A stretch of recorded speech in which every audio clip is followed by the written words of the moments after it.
अस्सलाम वालेकुम students, welcome to lecture number 9 of software design course. आज के लेक्चर की डिस्कशन स्टार्ट करने से पहले आई वुड रिकमेंड कि हम लोग पहले लास्ट वाले लेक्चर को थोड़ा सा ब्रीफली रिकैप कर लें, क्योंकि हमने आज वाले लेक्चर में लास्ट वाले लेक्चर से ही कंटिन्यूशन हम लोगों ने करनी है। लास्ट वाले लेक्चर में हम लोगों ने एब्स्ट्रैक्शन को अचीव करने के लिए हमने आखिरी जो चीज़ देखी थी कि ट्री स्ट्रक्चर्स क्या होते हैं। उसके बाद हम लोगों ने कुछ डिज़ाइन क्राइटेरियाज के ऊपर अपनी डिस्कशन स्टार्ट की थी and we have discussed the plausible design criteria, homogeneous design criteria, फिर हमने कुछ वेब कंटेंट मैनेजमेंट की एग्जांपल देखी थी। उसके बाद हमने ये देखा था कि सेपरेशन ऑफ कंसर्न का जो प्रिंसिपल है वो क्या होता है और उसको अचीव करने के लिए हमें क्या क्या चीज़ें चाहिए होती हैं, and that discussion basically leads us to the discussion of the coupling and cohesion. अब लास्ट लेक्चर में हम लोगों ने अपनी कपलिंग के ऊपर हमने डिस्कशन स्टार्ट की थी और हमने ये देखा था कि लो कपलिंग हमें रिक्वायर्ड होती है for a good software design, लेकिन लो कपलिंग हर वक्त मौजूद नहीं होती है। जस्ट अ रिकैप कि स्क्रीन के ऊपर आपको एक डायग्राम नजर आ रही है जिसको रेंज ऑफ कपलिंग बोलते हैं या डिग्री ऑफ कपलिंग बोलते हैं, कि कुछ तरह की कपलिंग लो लेवल की कपलिंग होती है और कुछ तरह की कपलिंग हाई लेवल की कपलिंग होती है। लास्ट लेक्चर में हम लोगों ने highest possible level of coupling जो कि कंटेंट कपलिंग थी उसके ऊपर हमने डिस्कशन स्टार्ट की थी। हमने उसकी थ्योरी देखी थी कि वो है क्या, फिर हमने एक एग्जांपल देखी थी जिसके अंदर कंटेंट कपलिंग को एक्चुअली रिफ्लेक्ट किया जा रहा था, and we end up with that thing कि content coupling is basically a necessary evil, कि वो मौजूद होती है, we have to mitigate it, हमें उसे कम करना पड़ता है। और हमने एक इम्प्रूव्ड वर्जन भी देखा था उस एग्जांपल का जो हमने कंटेंट कपलिंग के अंदर डिस्कशन में हमें देखी थी। अब आज के लेक्चर में हम लोग ये देखते हैं कि हाईएस्ट पॉसिबल कपलिंग तो थी कंटेंट कपलिंग, अब उसके बाद जो हाई लेवल की कपलिंग है that is known as common coupling. अब कॉमन कपलिंग क्या होती है? कॉमन कपलिंग का आइडिया ये है कि हमारे बेसिकली दो कंपोनेंट्स हैं या मोर देन वन हमारे पास मॉड्यूल है, मोर देन वन हमारे पास कंपोनेंट्स हैं जो कि बेसिकली एक शेयर डाटा को एक्सेस कर रहे हैं। अब शेयर डाटा का कॉन्सेप्ट आप लोगों ने ऑपरेटिंग सिस्टम में लाजमन पढ़ा होगा, जिसको हम लोग सीमाफोर बोलते हैं। सीमाफोर का आइडिया यह था कि basically multiple processes are accessing a common variable for their design decisions. ये वाली कपलिंग का जो आइडिया है, जो कॉमन कपलिंग का आइडिया है, ये बेसिकली सेमाफोर से ही इमर्ज हुआ है। ये आइडिया ये है कि एक से ज्यादा मॉड्यूल हैं, उनकी अपनी इंटरनल वर्किंग हो रही है, उनकी अपनी इंटरनल रिप्रेजेंटेशन हो रही है, वो अपने इंटरनल लॉजिक के तहत काम कर रहे हैं, लेकिन अपने इंटरनल लॉजिक के लिए उन्हें इनपुट चाहिए एक कॉमन शेयर्ड वेरिएबल के ऊपर से। अब शेयर्ड वेरिएबल से मेरी मुराद ये है कि एक ऐसा वेरिएबल है जिसकी वैल्यू को कंपोनेंट ए भी एक्सेस कर रहा है और उसकी वैल्यू को कंपोनेंट बी भी एक्सेस कर रहा है। अब एक वेरिएबल की वैल्यू को जब मल्टीपल कंपोनेंट्स एक्सेस करेंगे तो there is a very high chance of inconsistency, क्योंकि यहां पे हम लोग ये आइडिया मैं डिस्कस करना चाहूंगा कि यहां पे कंकरेंसी हो रही है। अब कंकरेंसी से मुराद ये है कि one value is being accessed bye multiple modules simultaneously, यानी एक ही वक्त में वेरिएबल ए है फॉर एग्जांपल जो कि शेयर्ड वेरिएबल है, उसको मॉड्यूल ए भी एक्सेस कर रहा है फॉर रीड और राइट, और उसी वेरिएबल को मॉड्यूल बी भी एक्सेस कर रहा है फॉर रीड और राइट ऑपरेशन या कोई और ऑपरेशन। अब इसमें मसला सबसे बड़ा यह है कि फॉर एग्जांपल मॉड्यूल ए ने इंटीजर ए की वैल्यू को सेट किया और 2 के ऊपर, और उसने उसकी बेस के ऊपर अपने मॉड्यूल की इंटरनल वर्किंग करना शुरू कर दी। अब जब वो अपने इंटरनल वर्किंग को कर रहा था तो मॉड्यूल बी ने इंटीजर ए की वैल्यू को एक्सेस किया और इंटीजर ए की वैल्यू को एक्सेस करके उसको 2 से 4 कर दिया, और मॉड्यूल बी अब 4 की वैल्यू की बेस के ऊपर अपनी इंटरनल प्रोसेसिंग कर रहा है। अब यहां पे आपको एक बहुत कॉन्ट्रास्ट नजर आ रहा होगा कि सिस्टम एक ही है, वेरिएबल एक ही है, लेकिन दो डिफरेंट कंपोनेंट्स डिफरेंट वैल्यूज के ऊपर प्रोसेसिंग कर रही हैं। which is basically a very dangerous thing. This is not an extra thing, this is very dangerous thing. क्यों? क्योंकि जो मॉड्यूल ए है उसके पास अब वो वैल्यू है जो कि इनकंसिस्टेंट है, which is no more exist, वो एग्जिस्ट नहीं करती, it is not present on anywhere. मतलब ये दो जो मॉड्यूल थे ये एक कॉमन स्ट्रक्चर को या ग्लोबल डाटा स्ट्रक्चर की वैल्यू को एक्सेस कर रहे थे. अब उस वैल्यू को एक्सेस करने के लिए हर मॉड्यूल अब उसकी वैल्यू एक्सेस कर रहा है और हर मॉड्यूल उस वेरिएबल की वैल्यू को चेंज भी साथ साथ करता जा रहा है. अभी हम इसकी रियल टाइम एग्जांपल भी देखते हैं, लेकिन इससे पहले मैं आपको यह बताना चाहूंगा कि जो कॉमन कपलिंग है उसका जो सबसे बड़ा ड्रॉबैक है, first of all it is basically a very bad design decision, very poor design decision. Reason कि जो एसेंस है आपकी कंपोनेंट बेस या सब सिस्टम बेस सिस्टम डिजाइन की, वो है रीयूजेबिलिटी.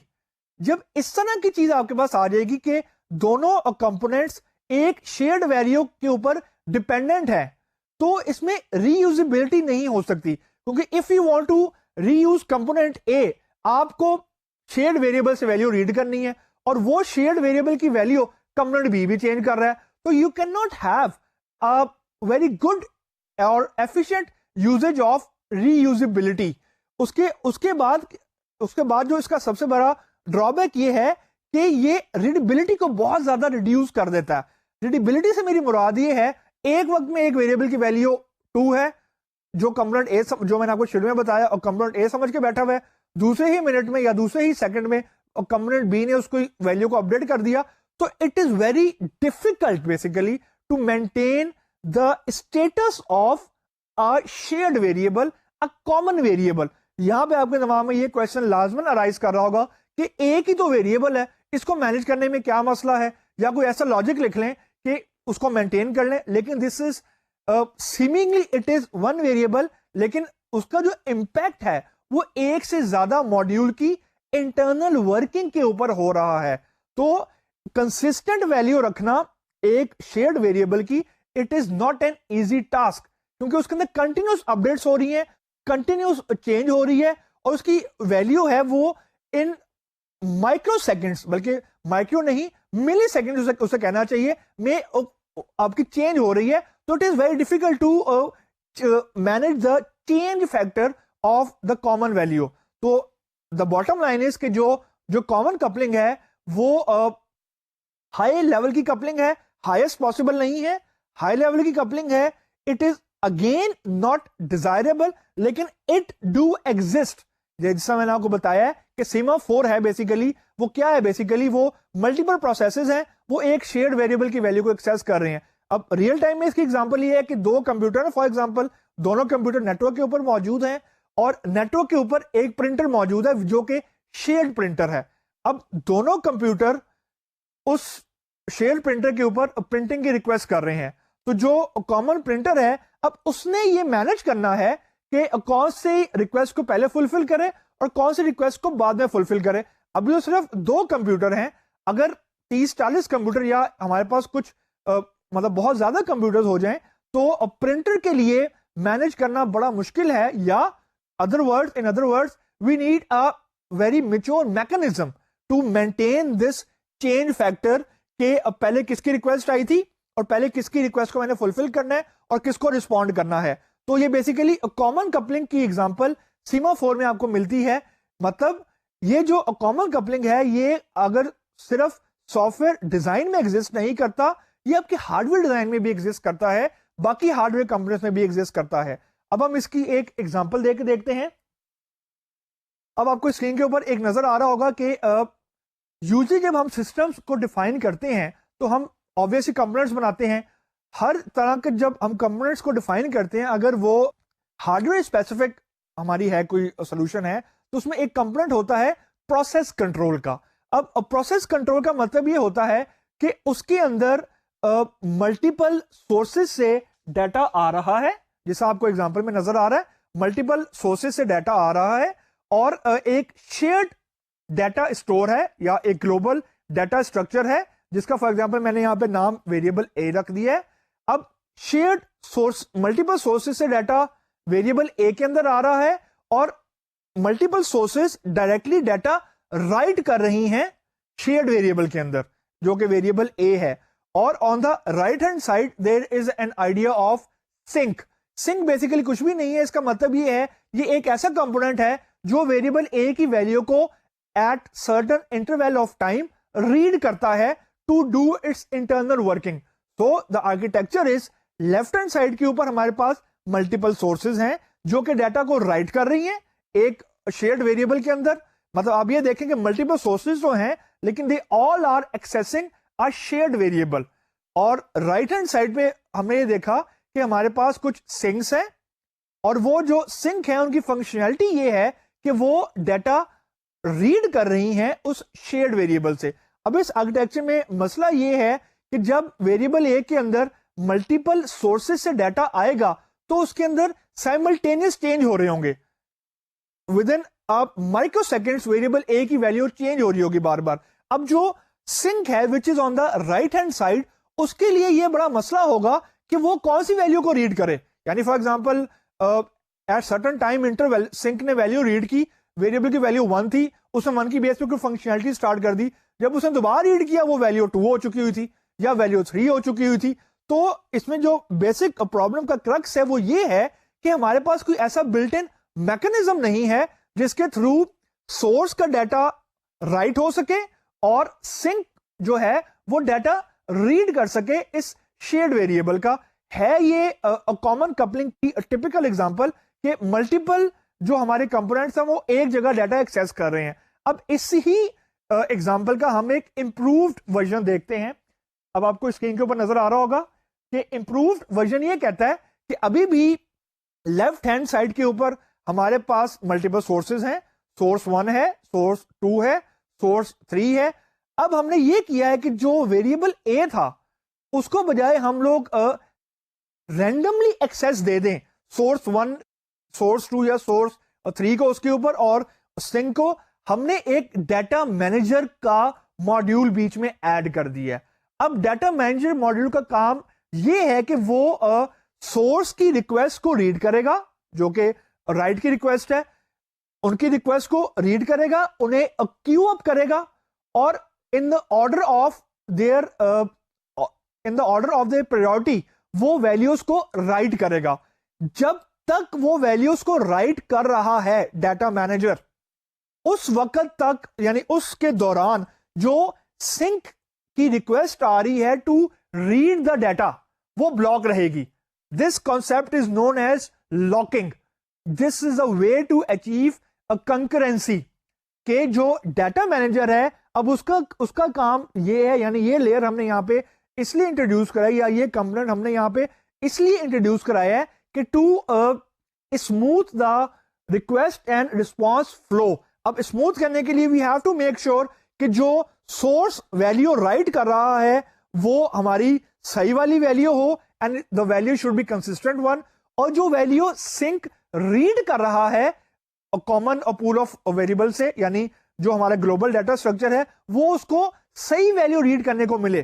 तो इसके लिए हमें बेसिकली लॉक्स अप्लाई करने पड़ेंगे डाटा मैनेजर के ऊपर। आई रिपीट कि जब सोर्स 1, सोर्स 2 और सोर्स 3 की रिक्वेस्ट आएगी to write the data into the global data structure, इस रिक्वेस्ट की प्रोसेसिंग के दौरान सिंक की रिक्वेस्ट ब्लॉक हो जाएगी। ब्लॉक से मुराद ये है कि वो वेट स्टेट में चला जाएगा, उसकी रिक्वेस्ट फुलफिल नहीं होगी unless and until data manager fulfill the request of all the sources for write operation।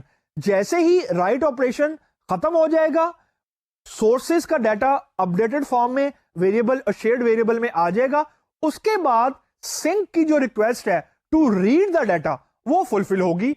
और अब हमें यह पता है कि जब सिंक डाटा को रीड कर रहा है उस वक्त कोई राइट नहीं हो रहा, nothing is being written while sync is reading the data from the common data structure। So in this way अभी भी हमने हो तो इसके अंदर अभी भी कपलिंग ही रही है, लेकिन हमने कपलिंग को थोड़ा सा सिस्टमैटिक कर दिया है, हमने थोड़ा सा स्टैंडर्डाइज कर दिया है। Though we don't want this level of coupling but आपको यहाँ पे नजर आ रहा होगा कि हमें कपलिंग हम लोग खत्म नहीं कर सकते, लेकिन हमने उसको थोड़ा सा सिस्टमैटिक कर दिया, स्ट्रक्चर्ड कर दिया, ताकि काम पहले वाला ही हो रहा हो, प्रोसेस पहले वाला ही हो रहा हो, और प्रोसेस को हमने डिस्टर्ब नहीं किया, यानी रीड और राइट को हमने डिस्टर्ब नहीं किया, सिर्फ हमने उसके अंदर एक मैकेनिज्म इंट्रोड्यूस कर दिया है just for the consistency aspect of the modules. अब जो अगले लेवल की कपलिंग है which is known as moderate level of coupling, उस कपलिंग को हम लोग बोलते हैं कंट्रोल कपलिंग। अब ये इसकी जो कपलिंग लेवल है, इसकी जो इंटेंसिटी है, मतलब जो डिपेंडेंसी बिटवीन टू मॉड्यूल्स है, वो अब स्लाइटली कम है, लेकिन coupling is still there. This is level of coupling again we don't want, I mean we don't desire, but we don't have control over this sort of coupling. In control coupling, two modules are having dependency in which one module, for example module A, is controlling module B via some predefined parameters. मतलब जो module A है वो module B के अंदर कुछ ऐसी value को send कर रहा है या कुछ ऐसी पैरामीटर को सेंड कर रहा है जो मॉड्यूल बी की इंटरनल लॉजिक को कंट्रोल कर रहा है। मतलब मॉड्यूल बी के अंदर फॉर एग्जांपल कहीं इफ लगा हुआ है, कहीं एल्स लगा हुआ है, कहीं फॉर लूप लगा हुआ है, कहीं व्हाइल लूप लगा हुआ है, कहीं उसने फंक्शंस बनाए हुए हैं, कहीं उसने ऑब्जेक्ट्स बनाए हुए हैं एंड सो ऑन। लेकिन उसके जितने भी इंटरनल उसके लॉजिक है, जो इंटरनल उसके अपने कंपोनेंट्स हैं, वो डिपेंडेंट हैं उस वैल्यू के ऊपर जो उसको इनपुट हो रही है कंपोनेंट ए से। यानी फॉर एग्जांपल अगर कंपोनेंट ए जो अगर एक वैल्यू पास कर रहा है 2, तो उस 2 की बेस पे ये डिसीजन होगा कि मॉड्यूल बी का कौन सा इंटरनल कंपोनेंट यूटिलाइज होगा। Now this is a level of coupling जिसमें एक एक्सटर्नल मॉड्यूल, एक external entity is controlling the internal structure of a component. Again this is not desirable. Reason कि हम जो कंपोनेंट हमारा बी है उसको हम इंडिपेंडेंटली ट्रीट नहीं कर सकते। क्यों? क्योंकि अगर हम कंपोनेंट बी को टेस्ट करने जाएंगे तो कंपोनेंट बी को टेस्ट करने के लिए हमें एक्सटर्नल वैल्यू की जरूरत होगी। यानी हम ये नहीं कह सकते कि component B is now independent, now it can be tested independently.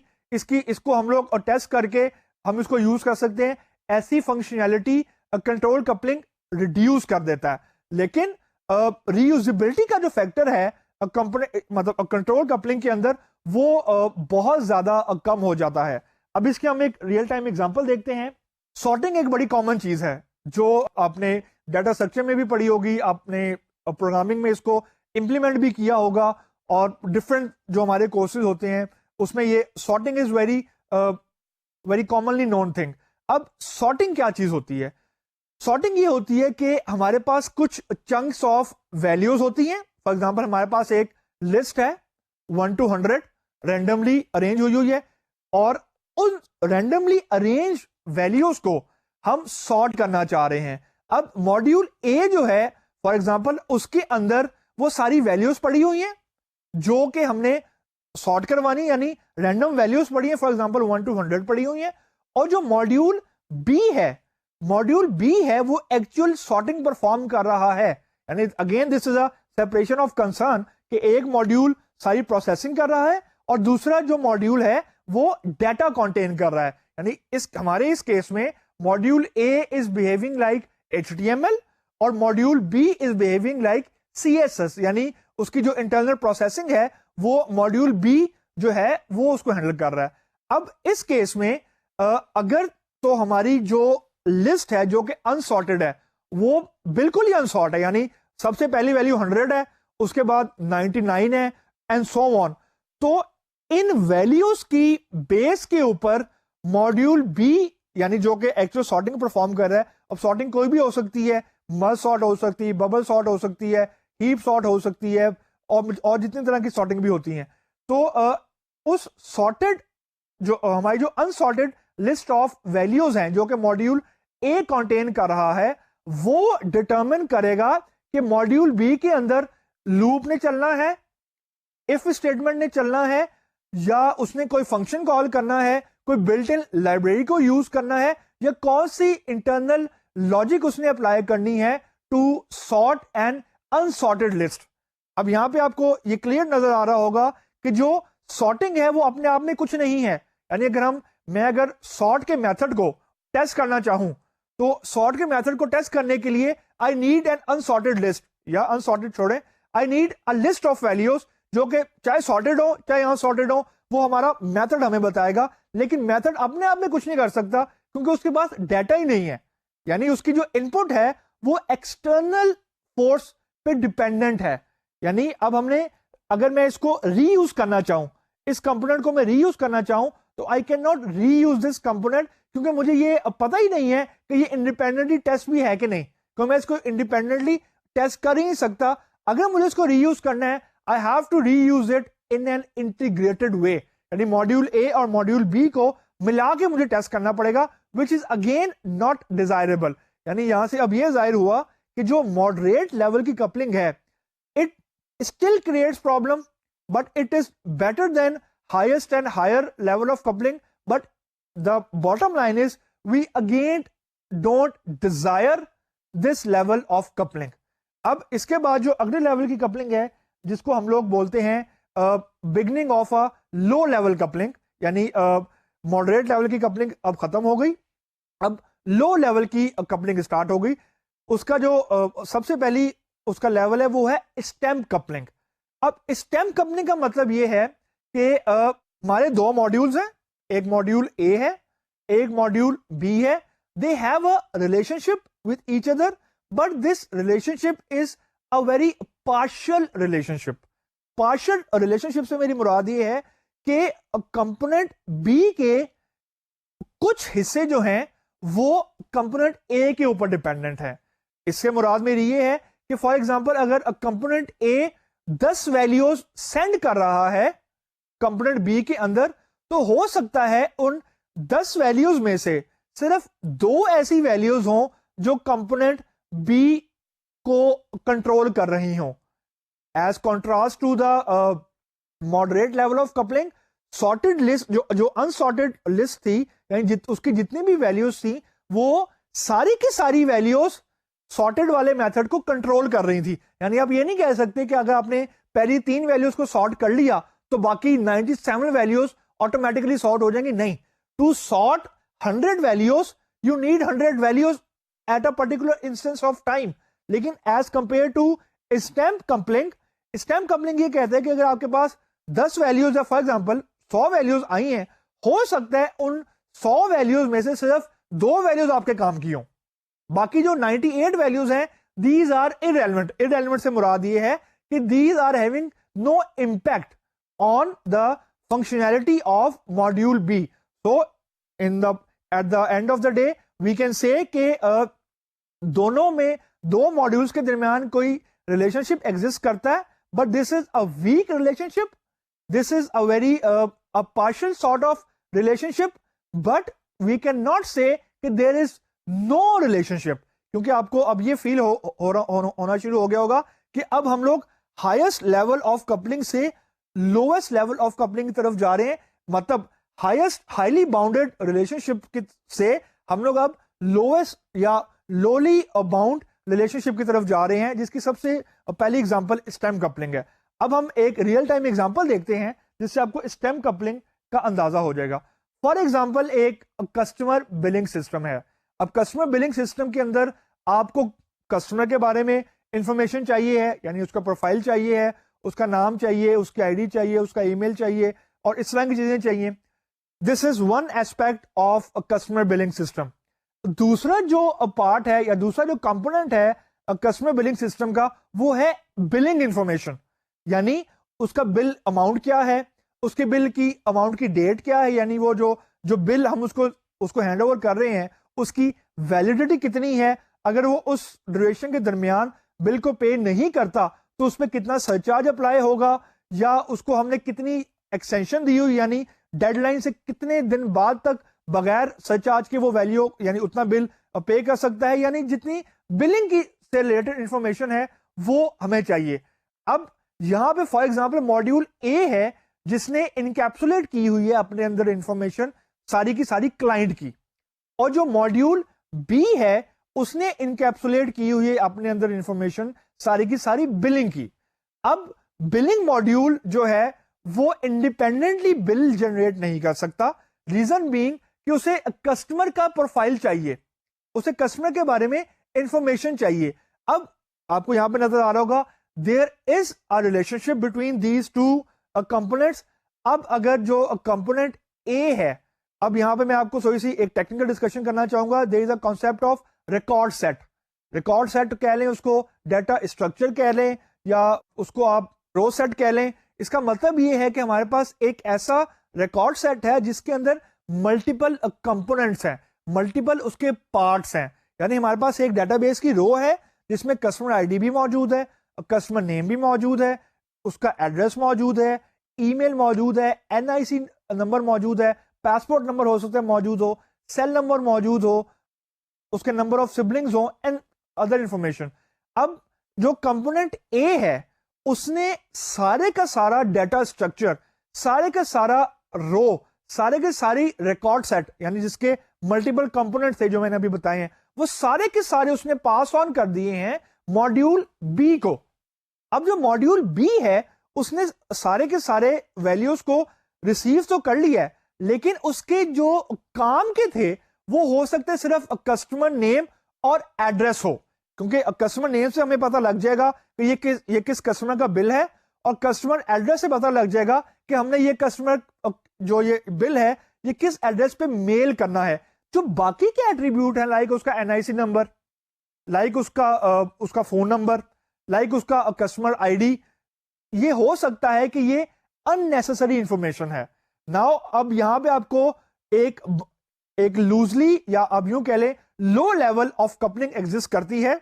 Says के रिसीविंग मॉड्यूल जो है, यानी मॉड्यूल बी जो है, उसने रिसीव तो बहुत ज्यादा इंफॉर्मेशन की है। हमारे केस में कस्टमर का पूरा रिकॉर्ड सेट उसने रिसीव की है एज अ आर्गुमेंट, लेकिन उस रिकॉर्ड सेट में उसके काम की सिर्फ दो ही फील्ड्स हैं, दो ही एट्रीब्यूट्स हैं हमारे केस में, नेमली सी नेम एंड एड्रेस। ये दो ही फील्ड से वो बिल जनरेट कर देगा, क्योंकि बिलिंग से रिलेटेड जितनी भी इंफॉर्मेशन है वो तो उस मॉड्यूल के अंदर पहले ही मौजूद है। उसको सिर्फ इंफॉर्मेशन चाहिए थी कस्टमर नेम की और कस्टमर के एड्रेस की टू कंप्लीट द बिल, क्योंकि बिल जनरेशन का प्रोसेस उसके अंदर पहले ही बिल्ट इन था, उसके अंदर पहले ही मॉड्यूल बी के अंदर इनकैप्सुलेटेड था। जो मिसिंग इंफॉर्मेशन थी वो कस्टमर साइड से थी, जो कि मॉड्यूल ए के अंदर थी। तो there is a relationship, but this relationship is now beginning to weaken, यानी वो वीक रिलेशनशिप है जिसको हम लोग बोलते हैं it is now a partial relationship. मतलब कि अगर जो मॉड्यूल ए है वो अगर 10 एट्रीब्यूट फॉर एग्जांपल हैं हमारे, उनमें से अगर सिर्फ 2 भी सेंड कर देता तो दैट वुड आल्सो सफाइस, लेकिन उसने सेंड पूरे का पूरा स्ट्रक्चर किया है, लेकिन जो बाकी 8 वैल्यूज हैं आउट ऑफ 10 वो एक्स्ट्रा हैं, वो इररेलेवेंट है, वो हमारे किसी काम की नहीं है फॉर मॉड्यूल बी, क्योंकि मॉड्यूल बी उनको यूज नहीं कर रहा for the generation of its internal billing module, internal billing mechanism. तो ये बेसिकली थी स्टैम्प कपलिंग, जो कि सेकंड लास्ट लेवल है लो लेवल कपलिंग का। अब after a discussion on the stamp coupling we will discuss the last level of coupling, जो कि बेसिकली डाटा कपलिंग है। इसको हम लोग lowest possible level of coupling बोलते हैं बिफोर हैविंग नो कपलिंग। यानी मेरा कहने का मतलब यह है कि this is a weakest possible relationship between the two components. इसके बाद जो रिलेशनशिप होगी वो एग्जिस्ट नहीं करेगी, I mean there will be no level of coupling. अब जो डाटा कपलिंग है ये एक लेवल और नीचे लेके हमें जाती है as compared to stamp coupling, यानी इसकी जो ग्रैनुलैरिटी है वो और भी रिफाइंड है। ग्रैनुलैरिटी से मुराद ये होती है कि जो दो कंपोनेंट्स की आपस के दरमियान रिलेशनशिप है वो किस हद तक है, वो कितना रिफाइंड फॉर्म में मौजूद है। दिस जो डाटा कपलिंग है this is basically the most refined यानी most grind form of relationship. अब डाटा कपलिंग हमें यह कहता है कि दो मॉड्यूल्स के दरमियान रिलेशनशिप तो मौजूद है, they do have a relationship, they do have a dependency, they do have a very weak and partial dependency. इससे मुराद ये है कि मॉड्यूल ए ने कुछ वैल्यू सेंड की है मॉड्यूल बी के पास एज अ इनपुट, यानी अभी भी मॉड्यूल बी जो है वो डिपेंडेंट है मॉड्यूल ए की वैल्यूज के ऊपर। लेकिन अब जो मॉड्यूल ए है वो rather than sending multiple values, जिस तरह के स्टेम कपलिंग में था कि उसने मतलब स्टेम कपलिंग के अंदर मॉड्यूल जो ए था वो 10 वैल्यूज को सेंड कर रहा है, यानी 10 एट्रीब्यूट्स की वैल्यू को सेंड कर रहा है। लेकिन जो मॉड्यूल बी है वो उन 10 में से सिर्फ 2 वैल्यूज को ही यूज कर रहा है, बाकी 8 को इग्नोर कर रहा है, 8 को वो यूज ही नहीं कर रहा। अब जो डाटा कपलिंग है वो ये कहती है कि रादर देन सेंडिंग 10 वैल्यूज, उतनी ही वैल्यू मॉड्यूल बी को सेंड करो जितनी मॉड्यूल बी को रिक्वायर्ड है। मतलब there should be no wastage of values, there should be no extra value, यानी मॉड्यूल ए की जो वैल्यूज हैं वो एक्स्ट्रा नहीं होनी चाहिए मॉड्यूल बी के लिए। अगर मॉड्यूल बी को 2 वैल्यूज चाहिए, 2 वैल्यूज को सेंड करो। अगर मॉड्यूल बी को 6 वैल्यूज चाहिए, 6 वैल्यूज को सेंड करें। यहां पे आपको रूल नजर आ रहा होगा नथिंग मोर नथिंग लेस का, जो हमने लास्ट लेक्चर में डिस्कस किया था कि minimum possible set of values we have to send from module 1 to module 2। अब इसका मतलब ये है कि every value of the input, यानी every item value of module A is now usable और it will be usable by module B. There will be no extra value, मतलब there is very strict chain of command between module A and module B. अब यहां पे आप लोगों ने strict chain of command से कतई मतलब ये नहीं लेना कि दोनों के दरमियान बड़ी स्ट्रॉन्ग रिलेशनशिप है। स्ट्रिक्ट चेन ऑफ कमांड से मेरी मुराद ये है कि जितनी वैल्यू रिसीविंग साइड पे चाहिए है उतनी वैल्यू ही सेंडर सेंड कर रहा है टू द रिसीवर। मतलब there is no extra value, there is no unnecessary value, there is no wastage of resources. अब इस पूरी चीज को हम एक एग्जांपल के थ्रू डिस्कस करते हैं। अब यहां पे आपको एग्जांपल एक नजर आ रही होगी कि हमारे पास एक मॉड्यूल है जिसके अंदर कस्टमर का डाटा मौजूद है या कस्टमर के बारे में इंफॉर्मेशन मौजूद है।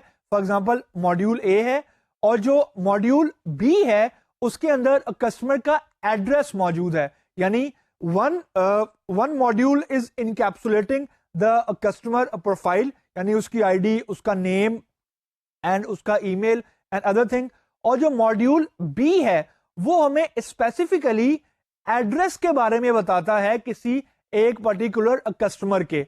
अब यहां पे बजाय इसके कि हम मॉड्यूल ए से मॉड्यूल बी को कस्टमर आईडी सेंड करें, कस्टमर नेम सेंड करें, या कस्टमर का ईमेल सेंड करें, कस्टमर का एनआईसी सेंड करें, उसका पासपोर्ट नंबर सेंड करें, हम सिर्फ कस्टमर आईडी सेंड कर रहे हैं। The reason for sending the customer ID is very simple, because the only unique thing in a system, यानी सिस्टम आर्किटेक्चर में जब भी कोई चीज यूनिक होगी, यानी ऐसी वैल्यू जिसकी बेस पे आपको मल्टीपल वैल्यूज रिटर्न नहीं होंगी, वो हमारी होती है प्राइमरी की।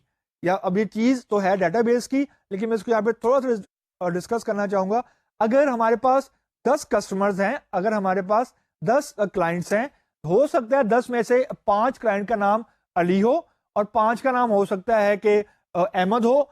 तो अगर हमने इफ वी विल से कि हमें अली का एड्रेस बताओ या हमें अहमद का एड्रेस बताओ, तो then your system will get confused कि ये कौन से अली का एड्रेस मांग रहे हैं। हमारे सिस्टम में तो 5 अली हैं, या ये कौन से अहमद का एड्रेस मांग रहे हैं, हमारे पास तो 5 अहमद की वैल्यूज पड़ी हुई हैं।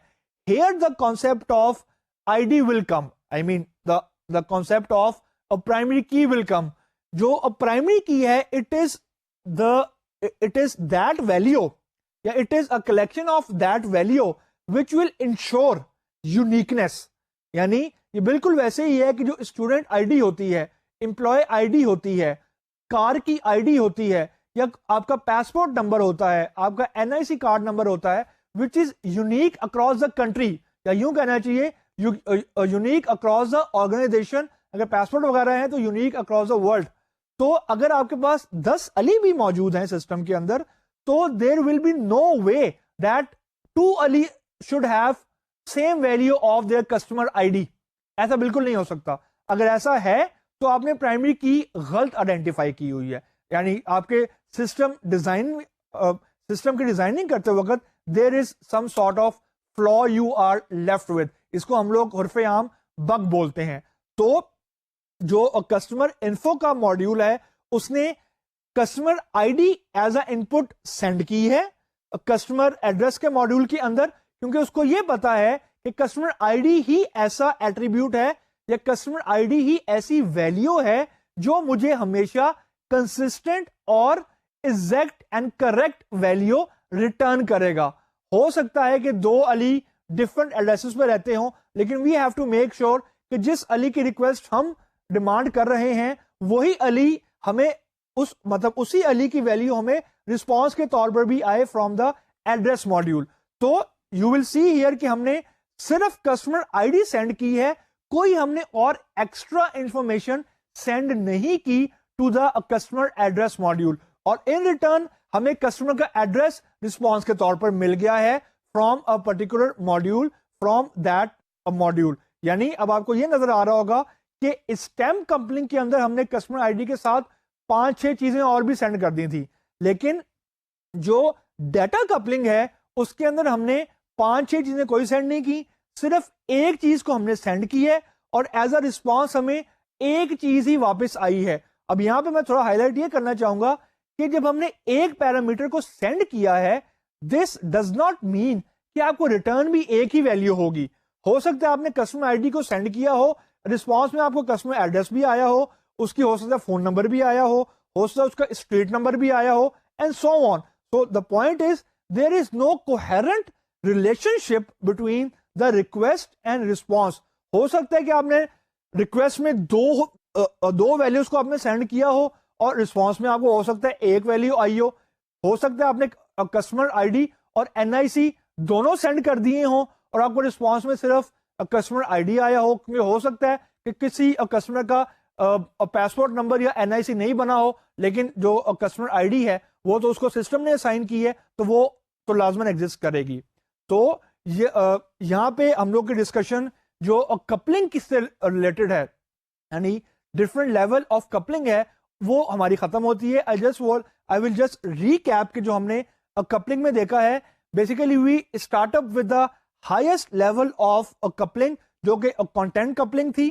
उसके बाद हम लोग with the passage of time lowest possible coupling की तरफ हम लोग गए हैं, जो कि हमारी डाटा लेवल कपलिंग थी। बीच में हमने हायर लेवल ऑफ कपलिंग जो कि कंट्रोल कपलिंग थी, फिर हमने मॉडरेट लेवल ऑफ कपलिंग भी देखी, फिर हम लोगों ने लो लेवल कपलिंग देखी, फिर हमने लोएस्ट पॉसिबल लेवल कपलिंग जो कि डाटा कपलिंग है वो हमने देखी। तो यहाँ पे आपको एक अंदाजा हो गया होगा कि जो दो मॉड्यूल्स हैं उनके दरमियान जो डिपेंडेंसी है वो कितनी रिफाइंड हो सकती है, कितनी ज्यादा से ज्यादा पॉसिबल हो सकती है और कितनी कम से कम पॉसिबल हो सकती है। डाटा कपलिंग के बाद जो अगले लेवल की कपलिंग है जिसको हम लोग जीरो लेवल ऑफ कपलिंग बोलते हैं, वो बेसिकली होती है नो कपलिंग। यानी हमारे पास ऐसे मॉड्यूल्स हैं which are having no understandable और no presentable relationship among them, मतलब no coupling, all the modules are disconnected. अब यहां पे मैं सिर्फ एक पॉइंट बताऊंगा, उसके बाद हम लोग कोहेजन की तरफ चले जाएंगे। वो पॉइंट ये है कि जो हमें डिजायरेबल है वो है lowest possible coupling. No coupling desirable नहीं है, यानी हम ये नहीं कह रहे कि जी अगर हमारी फॉर एग्जांपल अगर डाटा लेवल कपलिंग हो रही है तो ये भी ठीक नहीं है, हमें तो कपलिंग चाहिए ही नहीं, ऐसा बिल्कुल नहीं है। Just because of one reason ऐसा क्यों नहीं है कि जब हमने सिस्टम को इंटीग्रेट करना है, यानी हमारे पास जब मल्टीपल मॉड्यूल्स मौजूद हैं, हमें जब उनको इंटीग्रेट करना है तो intrinsically there will be a relationship, inherently there will be और there should be a relationship, क्योंकि सारे के सारे कंपोनेंट्स जो पार्ट हैं वो तो एक ही सिस्टम का पार्ट है। ऐसा तो बिल्कुल नहीं है कि कंपोनेंट ए जो है वो सिस्टम बी का पार्ट है और कंपोनेंट जो सी है वो सिस्टम डी का पार्ट है, ऐसा बिल्कुल नहीं है। They all belong to the same problem domain, क्योंकि आप याद रखें जितनी भी हमारी डिस्कशन है वो किसी एक स्पेसिफिक प्रॉब्लम से वो ड्राइव कर रही है। यानी हम ये नहीं कहेंगे कि हमने अपनी मर्जी से ये कंपोनेंट्स बनाए हैं, इनकी जो हमने बाइफर्केशन की है जो हमने सब सिस्टम बनाए हैं, जो हमने लेयर्स बनाई हैं, जो हमने ट्रीज बनाए हैं, वो किसी रिक्वायरमेंट्स की बेस पे बनाए हैं, और जो रिक्वायरमेंट्स हैं they basically correspond to a particular system. तो जीरो लेवल कपलिंग हमें भी डिजायरेबल नहीं है, यानी there should be a minimum possible level of coupling which in our case is data coupling, लेकिन नो कपलिंग भी नहीं होनी चाहिए, मतलब कोई डिस्कनेक्टेड आर्किटेक्चर भी ना होना कि हमारे चार कंपोनेंट्स अलग अलग पड़े हुए हैं और अलग अलग चल रहे हैं और we are unable to connect them, यानी हम एक कोहेरेंट व्यू नहीं दे पा रहे अपने सिस्टम का। अब हम लोग की जो डिस्कशन कपलिंग के ऊपर हो गई है, अब हम इसके कॉन्ट्रास्ट वाले कॉन्सेप्ट पे जाते हैं जो कि बेसिकली है कोहेजन का। अब जो कोहेजन है basically it is an opposite concept या it is an opposite theme to that of coupling. Cohesion ये कहता है कि मतलब cohesion is the basic discussion of the relationship of different elements within the module, यानी एक module for example ए है, उसके अंदर हम लोग कुछ 5-6 एक्टिविटीज कर रहे हैं, कुछ हमने वेरिएबल डिक्लेयर किए हुए हैं, कुछ प्रोसेसेस हम लोग कर रहे हैं, कुछ हमने टास्क डिफाइन किए हुए हैं इन अ पर्टिकुलर वन मॉड्यूल। तो वो जो एलिमेंट्स हैं एक पर्टिकुलर मॉड्यूल के, उनकी आपस में डिपेंडेंसी क्या है, how much they are interlinked with each other.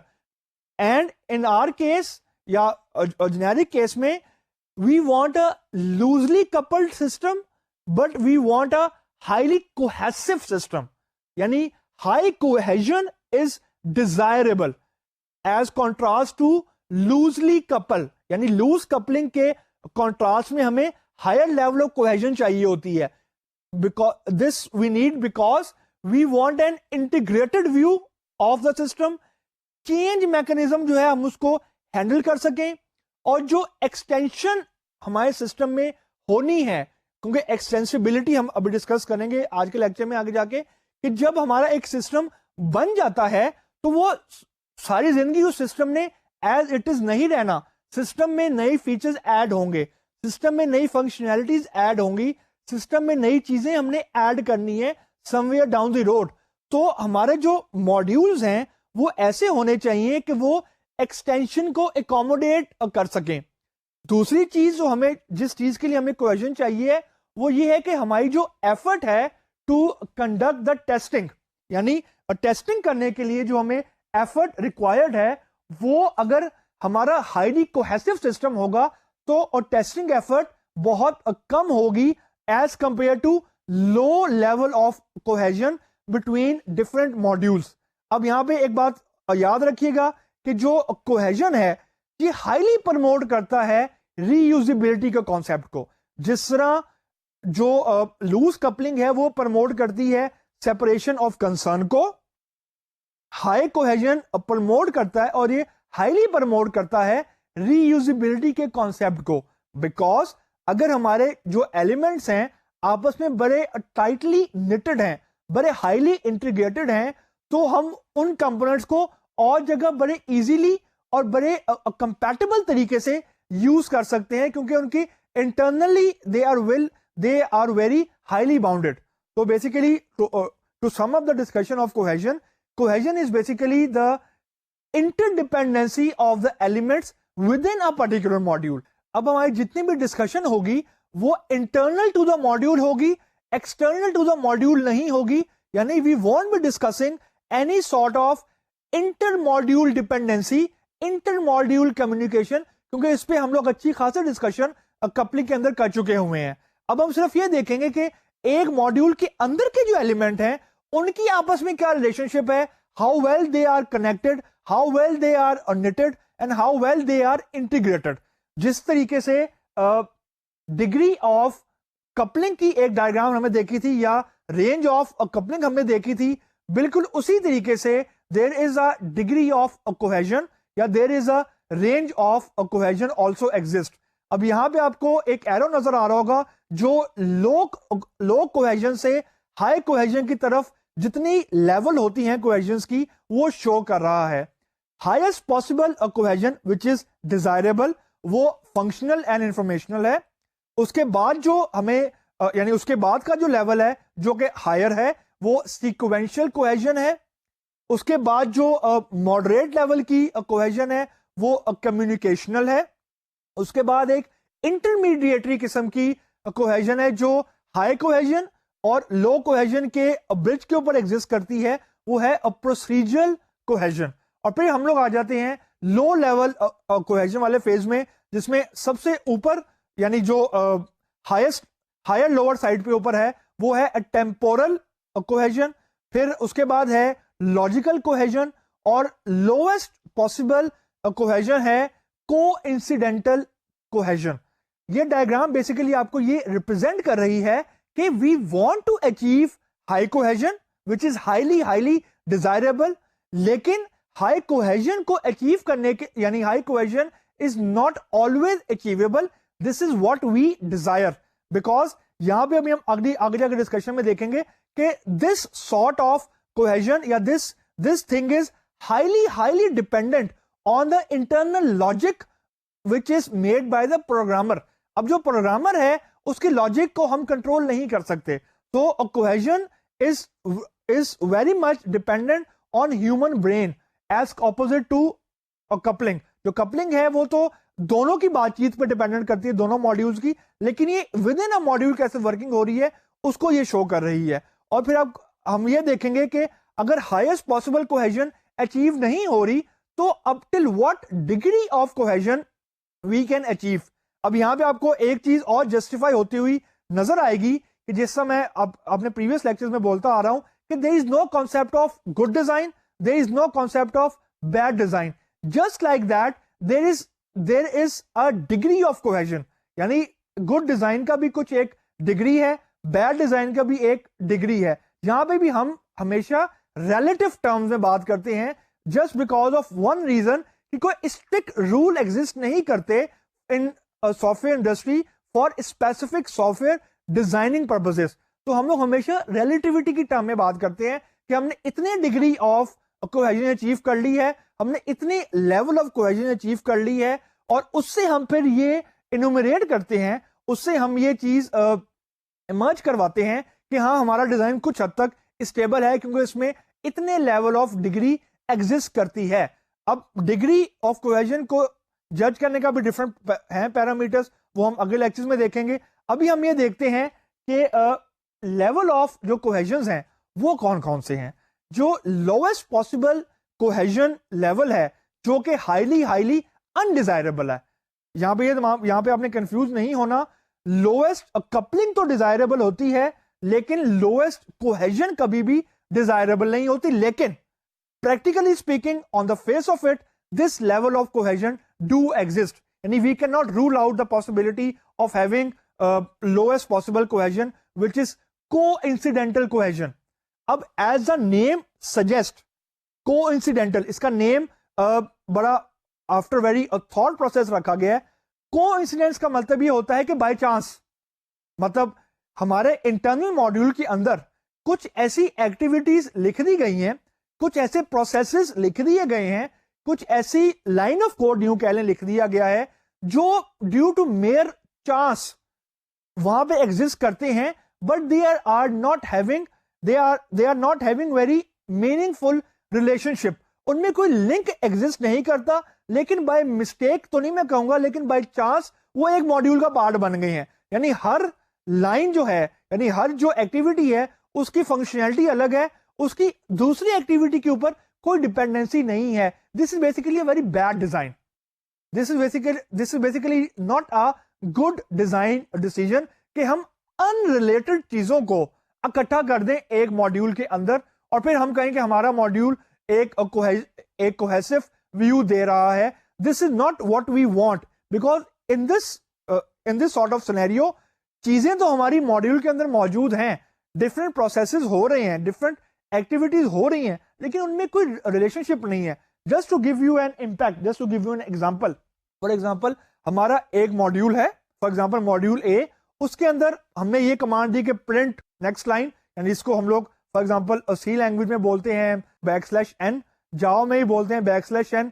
दूसरी कमांड हमने दी कि जो भी स्ट्रिंग के कैरेक्टर्स हैं उसके सेकंड आर्गुमेंट को रिवर्स कर दो, और जो 7वां आर्गुमेंट है उसको 5th आर्गुमेंट में ऐड कर दो और जो 4th आर्गुमेंट है उसको फ्लोट में कन्वर्ट कर दो।